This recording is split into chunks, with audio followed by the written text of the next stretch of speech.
Sir नमस्कार, आपका हमारे स्टूडियो में स्वागत है।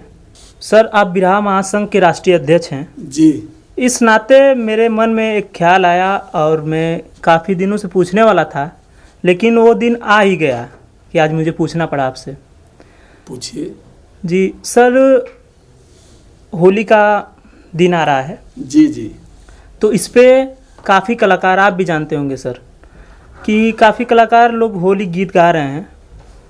आप गाने वाले हैं कि नहीं होली गीत? अभी आया नहीं आपका। देखिए, बड़ा सही सवाल आपने किया। जो कलाकार होली गा रहे हैं जी, मैं सुन रहा हूँ, देखता हूँ यूट्यूब पर, उन कलाकारों को होली के बारे में पता नहीं है। होली पिछड़े समाज को, भारत के मूल निवासियों को मनाना महापाप है। क्यों? होली त्योहार हम लोगों के लिए नहीं बना है। सर मैं भी तो होली मनाता हूँ। मेरे त्योहार का मतलब समझते हैं? त्योहार का मतलब समझते हैं? त्योहार किसे कहते हैं? सुनिए, पहले व्याख्या करिए।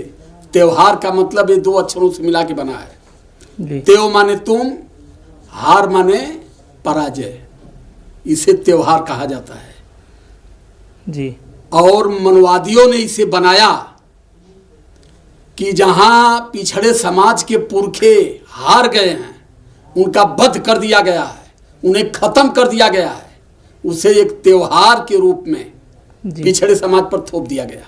अभी होली आई है ना जी। होली में क्यों नहीं गाता हूं?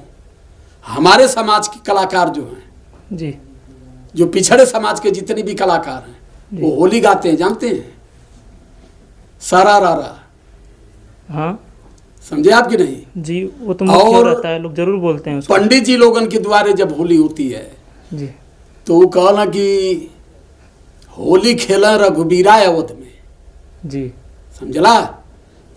और यहाँ जब पिछड़े समाज के दरवाजे पर वही पंडित जी पहुंचते तो कहते कि आओ रे बाबा बोलावन है, आओ रे जी। ऐसा क्यों है? हमारे समाज के लोग होली के बारे में समझते नहीं हैं। होली जो होलिका है, होलिका दहन जो हो करते हैं रात को जी, पिछड़ा समाज अपनी बहन को जलाता है और अपनी बहन को जला करके दूसरे दिन जी वो होली का त्योहार जो मनाते हैं, हुरहंडी मनाते हैं, उसमें मुंह पर कालिक चूना पोतते हैं जी। ऐसा क्यों होता है? इसकी कहानी थोड़ी लंबी है। ये कहानी पूरा अगर बताऊंगा जी तो बहुत गलत हो जाएगा और काफी समय लगेगी। अभी इस पर एक गीत मैं गाया हूँ, अभी गीत छुट्टी नहीं हो, गीत आ जाएगी। अच्छा, कि होली पिछड़े समाज को क्यों नहीं मनाना चाहिए और होली पिछड़े समाज के कलाकारों को क्यों नहीं गाना चाहिए।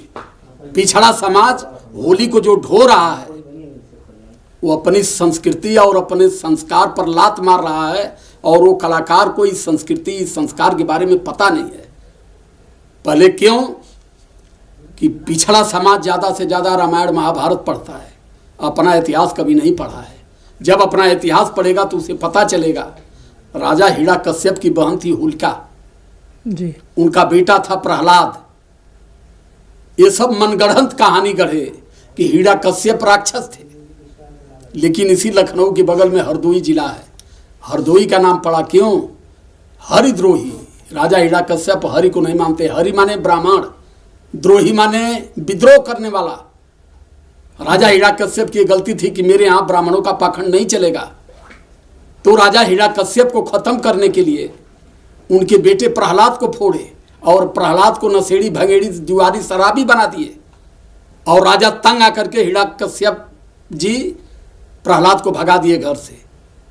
तो जब घर से भगा दिए तो उसी दिन, जिस दिन होलिका दहन होता है, उसी दिन शादी थी होलिका की।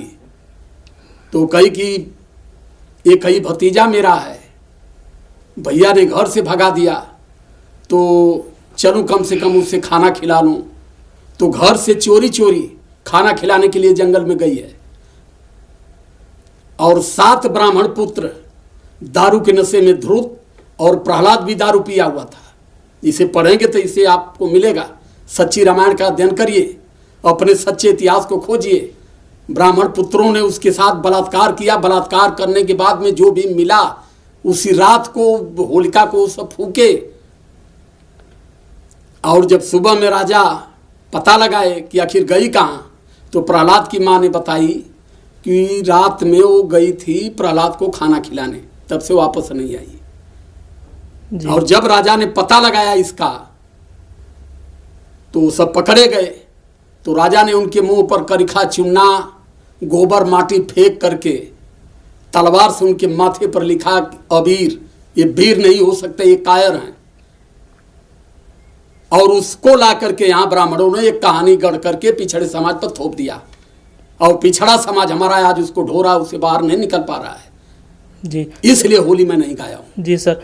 सर ये आप बोल रहे हैं, मगर सर पूरे भारत में होली मनाया जाता है सर, और काफ़ी पढ़े लिखे लोग भी हैं, वो लोग क्यों मनाते हैं? यार पढ़े लिखे थे और गोबर हैं, क्यों पढ़े लिखों की बात कर रहे हैं? बाबा साहब आगरा की मीटिंग में फूट फूट करके रोए थे कि मैंने जिस शिक्षा के लिए इतनी बड़ा संघर्ष जो बातें सर मुझे सुनो, मुझे धोखा सिर्फ पढ़े लिखे लोगों ने दिया, जो पढ़ा लिखा नहीं है उससे मेरी शिकायत नहीं जो है। बातें आप सर बोल रहे हैं उन लोग भी दिमाग में और फिर वो पढ़े नहीं आए तो हम क्या करें? जो पढ़ेगा नहीं, जो नहीं पढ़ेगा वो क्या जानेगा? जो अध्ययन करेगा अपने समाज के लिए, अपने त्योहार के लिए, वो न जान पाएगा इसको। तो ये चीज है, मैं यही चीज बार बार कहता हूं अपने समाज को कि अपने इतिहास को पढ़ो, अपने इतिहास को आप जानो। और अपने इतिहास को जब तक आप नहीं जान पाओगे तब तक जीवन में कभी मनवाद की लड़ाई नहीं लड़ पाओगे और ना ही कभी भारत के हुक्मरान आप बन पाओगे। अगर भारत का सत्ता अपने हाथ में लेना चाहते हैं तो पहले इस पाखंड को त्यागना पड़ेगा। जब तक आप पाखंड नहीं त्यागोगे तब तक अपने मूल भौत अधिकार से आप हजारों कोस दूर रहोगे और आने वाली समय नहीं समझ पाए जी सर। तो बहुत कम समय ऐसी है, फिर 1000 साल पीछे जो गले में मटकी थी उससे भी बुरी गति होने जा रही है। अगर मेरी बात समझ में नहीं बैठी तो बहुत बहुत धन्यवाद ये पूछने के लिए आपको। धन्यवाद सर।